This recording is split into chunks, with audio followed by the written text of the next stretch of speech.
sera en opération seulement fin... Depuis son arrivée en juin à la tête de Métaux Canadiens, René Boisvert a modifié le projet d'usine de silicium de Baie-Comeau. L'acheminement du minerai de la mine Langis se fera par traversier-rail et non par barge comme prévu au départ. D'un projet de 72 000 tonnes de ferrosilicium produit avec 2 fours et 300 millions de dollars, on mise plutôt sur une production de 18 000 tonnes de silicium métallique avec un four et 150 millions d'investissements. Le procédé et le four seront uniques au monde.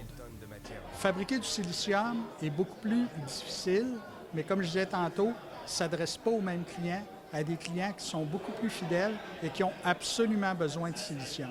Il reste encore plusieurs étapes avant de voir une usine de silicium devenir concrète à Baie-Comeau, entre autres le prolongement de la route 389 ici entre les deux secteurs, la connexion par le rail au terrain de Métaux Canadiens et le transfert du fameux terrain à la compagnie. D'ailleurs, le lancement de l'étude de faisabilité cette semaine devrait aider au financement du projet. La mise en opération de l'usine est prévue pour 2021. Ça aurait été beaucoup plus difficile de trouver le financement pour un projet de ferrosilicium et surtout un projet de cette ampleur-là.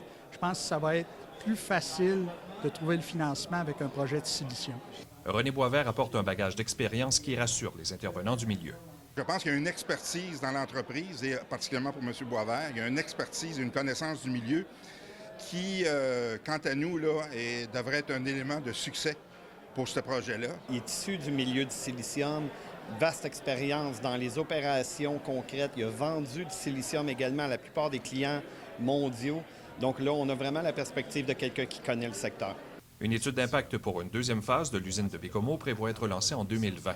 Le silicium métallique est entre autres utilisé par les alumineries. André Normando, TVA Nouvelles, Baie-Comeau.